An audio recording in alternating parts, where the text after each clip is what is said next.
we shut down everything. I guess that's what they want. They want the government to cease working.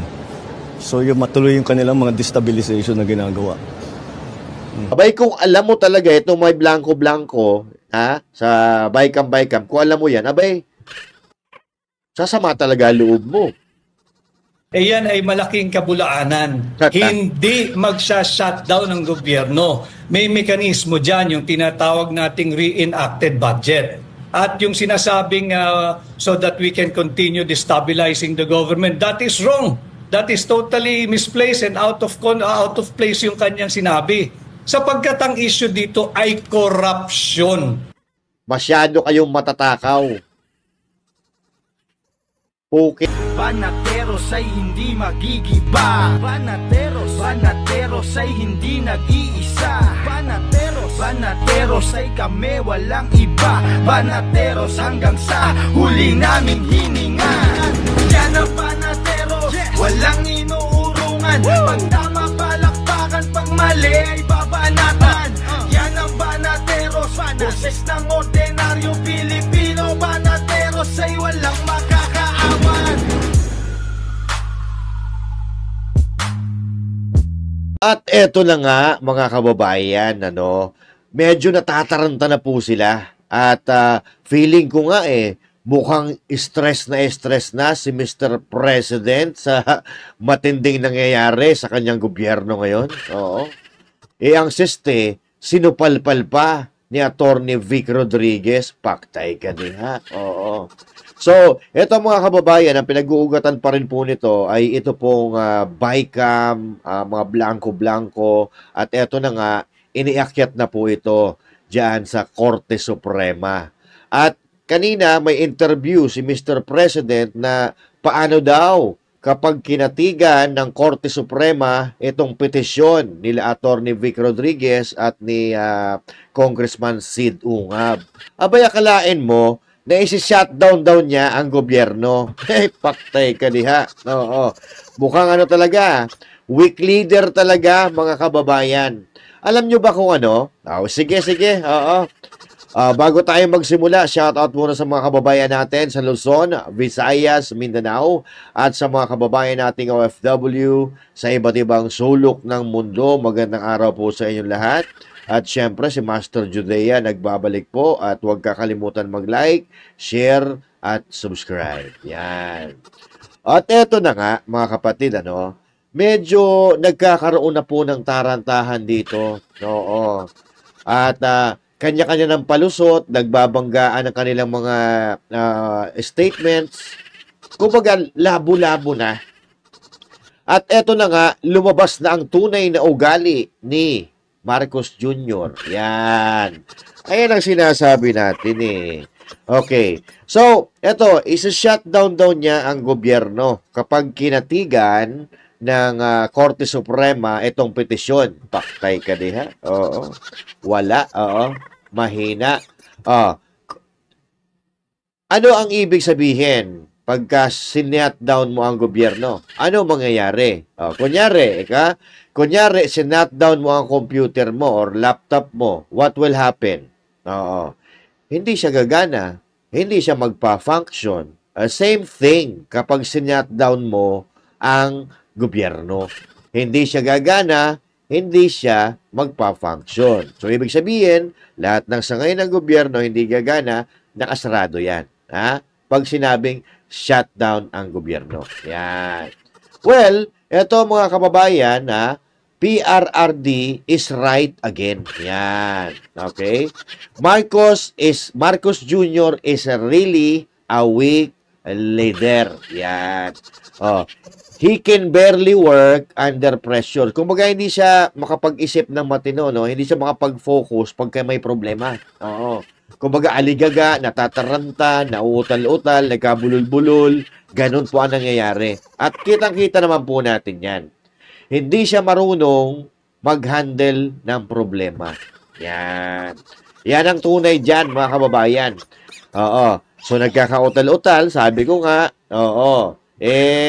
nabablangko ang pag-iisip. Kapag siya ay may pinagdadaanan na problema. Yan.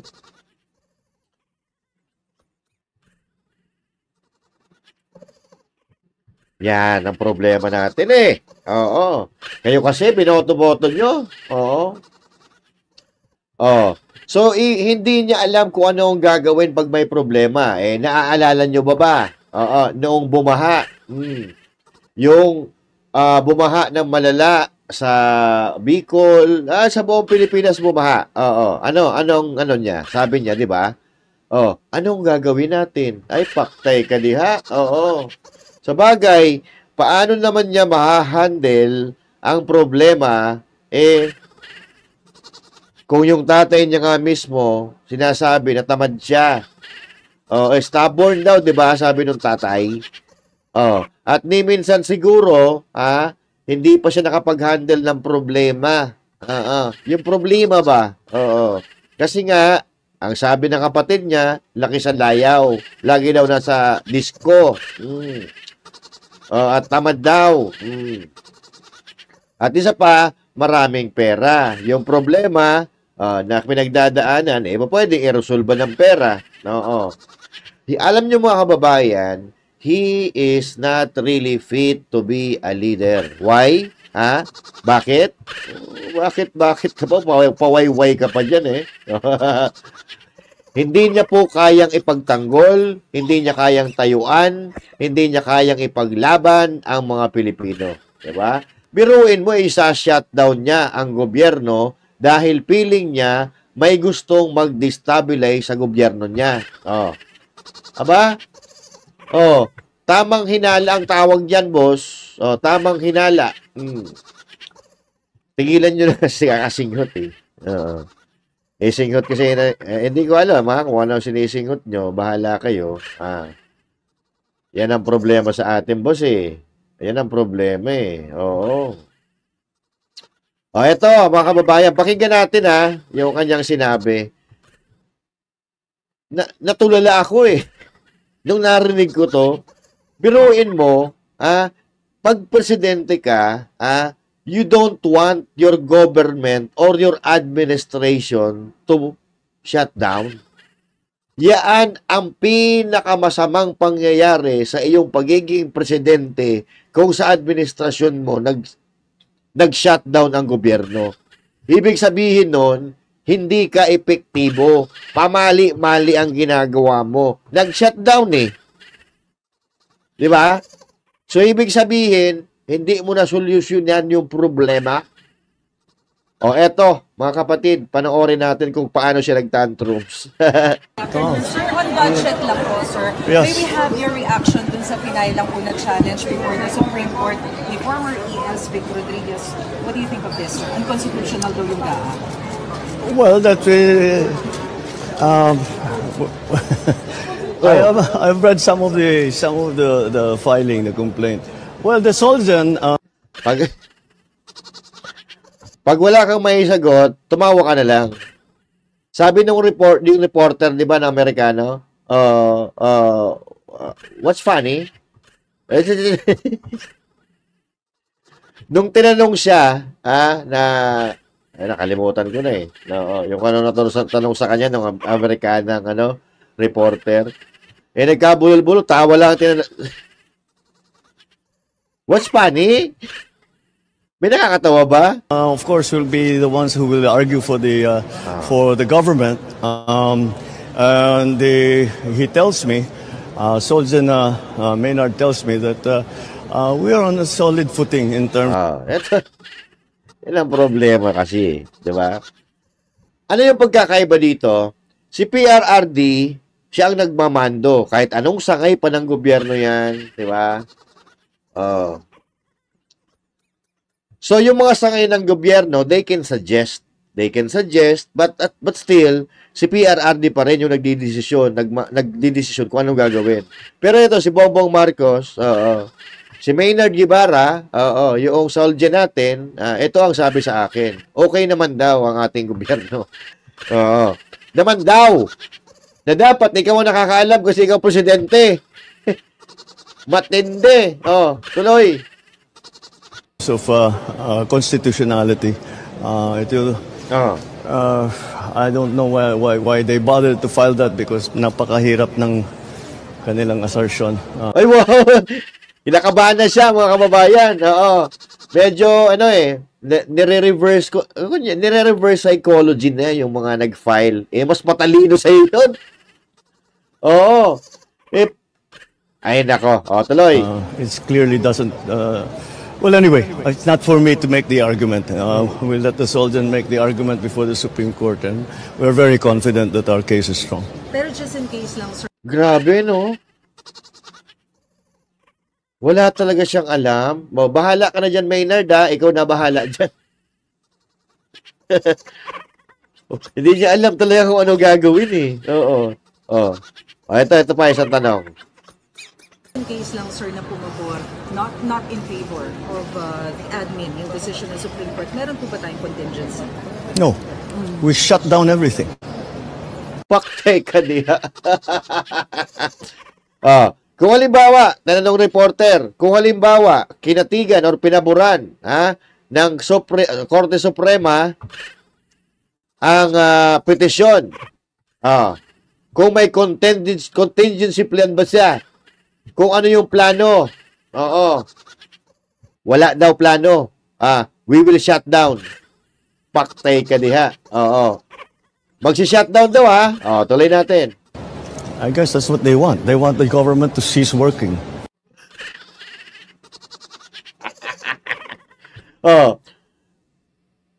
So yung matuloy yung kanilang mga destabilization na ginagawa. Bakit ka umiiyak? Wala. Anong destabilization? Kung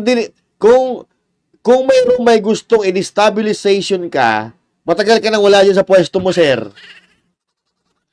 Matagal ka na dyan. Ang problema kasi sa atin, pagka nagkakamali tayo, ayaw nating aminin. Ayaw natin i-address ang kamalian at nagmamagaling-magaling pa kayo na halatang-halata naman na wala naman talaga kayong alam. Paano naging destabilisasyon ang pag-akyat ng mga nagrereklamo sa Korte Suprema? That's a legal process kasi nga may corruption, may katiwalian sa pamumuno mo, syempre. Hindi destabilization ang tawag diyan. Ang tawag diyan, karapatan. Now, kung malinis ang konsensya ninyo, wala kayong ginagawang kasalanan, kalokohan, bakit kayo nababahala? And telling the people that you are going to shut the government down because there is a problem, that's stupidity, father you. That's stupid statement coming from the president.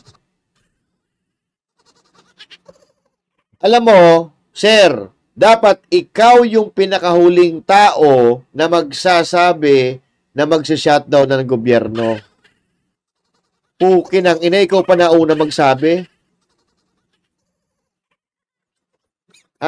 Nagtatantrum siya, mga kababayan. Feeling niya may nag-aaway sa kanya kasi may dumulog sa Korte Suprema, nagrereklamo sa budget 2025. Ito parang ganito yung ginawa niya. Halimbawa, mag-asawa, magkapatid, sa mag-asawa na lang. Yung asawa mo, nagtampo sa'yo dahil hindi mo pinagbigyan kung ano gusto niya. Anong sinasabi ng asawa? Lagi kasi ang nangyayari, pagka, halimbawa, sinuyo-suyo mo yung asawa mo, nagalit sa'yo, di ba? Kasi hindi mo nga pinagbigyan. Bibili ng bag or anything like that. Basta may request or may gusto na hindi mo pinagbigyan, magtatampo yan. Ang sasabihin niya pag sinuyo-suyo mo, ito na, sige na nga. Sasabihin niya, hindi, ayoko na. Ayoko na. Ikaw lang naman lagi ang magaling eh. Ako lang lagi ang mali. Ganyan lagi ang eksena, di ba? Ganyan po ang nakikita ko na ginagawa dito ni Marcos. Dahil may pumupuna sa kamalian ng administrasyon niya, nagtatantrum siya na parang paslit. Di ba? Parang paslit, mga kababayan. Oh, wala. Hindi talaga niya kayang tayuan, mga kababayan, ang pagiging leader. Ha? Natatalo siya ng emosyon niya eh. Oh, hindi niya kaya tayuan ang problema. Oh, kung hindi niya kayang tayuan ang problema, paano niya susolusyonan ang problema? 'Di ba? Oh, pangbobo lang. Sa'yo pa bang gagaling na magsha-shutdown ng gobyerno na ikaw dapat yung pinakahuling tao na magsasabi diyan dahil administrasyon mo to? Oh. Oh. At kung halimbawa, kinatigan ng Korte Suprema ang petisyon ni Attorney Vic tsaka ni Congressman Ungab, ibig sabihin nun, totoo. At kung wala kang kasalanan katulad ng sinasabi ng Executive Secretary mong bobo din, na pag tumatanda talaga pumupurol na eh. Na wala kayong kinalaman doon sa mga blanco-blanco. Pero pag kinatigan niya ng Korte Suprema, ibig sabihin, may anomalya talaga. Bakit nagigil na gigil? Kung wala naman kayong kinalaman dyan, baka kasabwat kayo dyan. Mr. President, ganito, no? Oo. Kung wala kayong hand or wala kayong partisipasyon dyan, you have nothing to worry about. Hindi ka naman tatamaan dyan kung wala kang ginawang katiwalian, kung wala kang ginawang kasalanan. Shutting down the government is not the solution of the given problem. English halimbawa, Mr. President, ganito turuan kita no? Ako na magpresidente muna.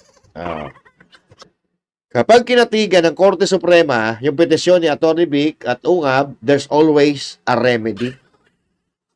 Hindi shutdown, sir. Kung halimbawa, hindi ka pa nakakapag-reenact ng bagong batas para sa General Appropriation Act, okay? Pwede mong i-mirror yung budget ng 2024. Diba? Kung ano yung budget sa lahat ng ahensya ng gobyerno noong 2024, yan po ang mangyayari. Alam nyo naman yan, President kayo. Diba? Ganun po ang mangyayari. Hindi po, ano tawag dito? Shutdown. Kasi magsi-shutdown ang gobyerno kapag wala talagang budget. Yung budget nandyan Oo. 'Di ba? Patanga-tanga lang kasi kayo gumawa ng budget. Oo. Hindi shutdown po, pwedeng reenactment. Pwedeng i-mirror ang previous budget. Download ka na lang, download doon. 'Di ba? At may batas po sa sinusunod. It's either ma-invalid or kung ano man ang mangyayari doon sa ipinasang budget, may sinusunod po ng batas diyan 'Di ba? May sinusunod na batas diyan. Sabagay, baka hindi nila alam yung batas. Sila nga hindi naman sumusunod sa batas 'Di ba? 'Di ba? Hindi sila sumusunod sa batas, mga kababayan. So unless, kaya gigil na gigil ka dahil iba talaga yung balak nyo. Abay kung alam mo talaga itong may blanco-blanco, sa Baykam-Baykam, kung alam mo yan, abay, sasama talaga loob mo. Kasi nabuking. 'Di ba? Hindi natupad yung plano. Hindi nyo nakuha yung mga insertions. Billion yun Billion yung mga insertions. Kaya siguro lalong sumasama loob mo, Mr. President. Baka sa isip-isip ni Mr. President, no? Hindi rin naman natin mapapakinabangan yung budget na yan, might as well, i-shutdown na lang natin ang gobyerno. Damay-damay na tayo. Ganun ho ba? Yan po ang tinatawag na ugaling makasarili, mga kababayan. Okay, sige. I-shutdown nyo yung gobyerno. Tingnan natin kung ano mangyayari. Baka dyan na kayo madali. I-shutdown mo yung gobyerno, may budget. Napakaraming pera. I-shutdown mo. Bakit? Dahil nagtampo ka na booking yung plano? Hindi nakuha yung mga insertions, yung akap hindi magagamit?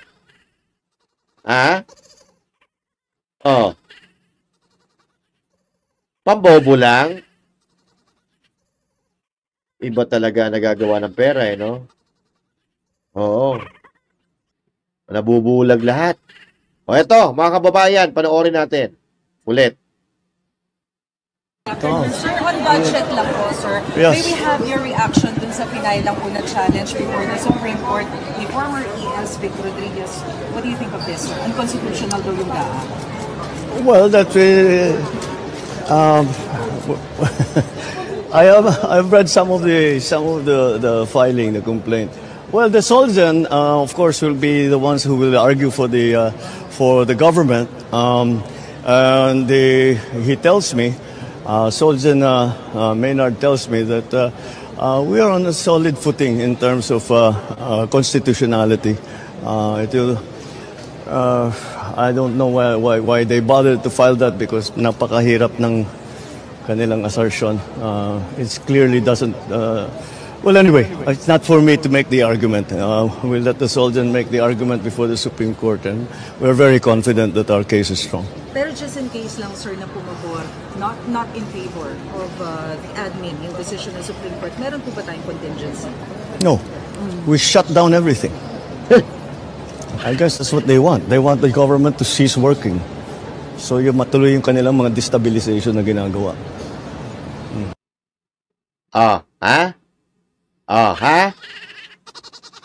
Stabilization, sir. Kung dinidestabilize ang gobyerno mo, administrasyon mo, matagal na. Patanga-tanga ka eh. Anyway, eto mga kababayan. Sinupalpal siya ni Atty. Vic. Ito, panoorin natin. Hingan ko lang po kayo ng reaksyon patungkol po doon sa sinabi ng ating Pangulo na sinabi niya na yung ginawa ninyo, baka ang ending niyan, mag-shutdown daw ang gobyerno at tumigil ang lahat. Ano po ang inyong masasabi dito? Yan ay malaking kabulaanan. Hindi magsha-shutdown ng gobyerno. May mekanismo dyan, yung tinatawag nating reenacted budget. At yung sinasabing so that we can continue destabilizing the government, that is wrong. That is totally misplaced and out of place yung kanyang sinabi. Sapagkat ang issue dito ay corruption. Corruption sa kanyang administrasyon, hindi ang destabilisasyon. Because if we are destabilizing the government, Banat Bay, bakit kami tatakbo sa Korte Suprema? Hindi ba yan ipagkilala sa rule of law? Hindi ba yan pagkilala sa supremacy of the Constitution? Sa pool. Sa pool si Dayo. Alam mo, Dayo, kasi,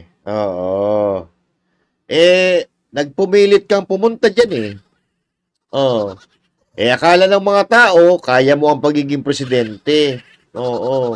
Hindi mo pala kaya. Ikaw yung nagtapang-tapangan na pumasok dyan sa larangan na yan. Diba? Kung hindi kaya, may paraan naman yan. Para hindi na mahirapan, para hindi ka na mahirapan, baba ka na. Pwede namang bumaba Diba? Hinahayaan mo pa na pagtawanan ka ng mga Pilipino? Kung ako, pinagtatawanan ako ng mga Pilipino at yung mga naniniwala na lang sa akin, yung mga bayaran at yung mga tatanga-tanga, baba na ako sa pwesto. Oo. Biruin mo, dating executive secretary mo, dating abogado mo, oo. Kalaban mo na ngayon? Oh. Anong ibig sabihin yan? Oh, that explains kung ano yung pagkatao mo, sir. Kung yung dating executive secretary mo nga, kalaban mo na ngayon, na nakatulong sa iyo yan ng napakalaki, papaano pa kaya kung yung mga walang naiambag sa iyo? What that makes you? Makes you a bad person to the eyes of the many of the Filipinos. Sir, yung bagong statement mo, Mr. Bongbong Marcos, punta ho kayo ng social media, magbasa-basa ho kayo ng ng mga comment na maintindihan nyo. Oo. Yan ang problema sa atin. Pag nasusukol, naghahanap tayo ng fallback. Naghahanap tayo ng mapagbubuntungan, masisisi, oo. Para kunyari wala kayong kasalanan. Now, ladies and gentlemen, kapag ito, mga kababayan, ay kinatigan ng Korte Suprema, lintik na. Malilintikan talaga sila. Baka yun na ang pagtatapos ng kanilang mga maliligayang araw. Kasi ang taong bayan, pag ibig sabihin, pag kinatigan niya ng Korte Suprema, may ginawa silang kasalanan. Pag may ginawa kang kasalanan, siyempre, kailangan mo panagutan. Papayag ba yung mga Pilipino? Na hindi sila magbayad ng kanilang mga kasalanan kung may ginawa sila? Anak ng tuwak-tuwak. Ginago nyo kami. Ginago nyo taong bayan. Kinahasa nyo ang kaban ng bayan. Puking ina nyo lahat. Oo. Masyado kayong matatakaw. Pukin ang ina nyo. Okay sana kung may nagagawa kayong maayos sa Pilipinas kahit kumupit kayo dyan. Ang problema nga, wala na kayong nagagawa sa Pilipinas, pabigat pa kayong mga damuho kayo. Di ba? Malas sa inyo ang Pilipinas. Kaya kung may hiya pa kayong natitira sa mga sarili ninyo, ibigay nyo na sa iba yan. Ibigay nyo na sa iba na kaya. Yung hindi mukhang pera. Problema sa atin Pag nakakakita ng dulo, kahit gilid ng pera kumikislap-kislap yung mga mata. Na parang mga buhaya na nag-aabang ng mga masasakmal nila. Anyway, bago pa mag-init ang ulo natin, maraming salamat sa inyong panonood mga kababayan. I-comment nyo kung ano yung reaction meron kayo, kung ano yung opinion meron kayo. Pag-usapan natin yan sa susunod na video. And once again, this is Master Judea saying thank you. God bless you all, and to God be the glory.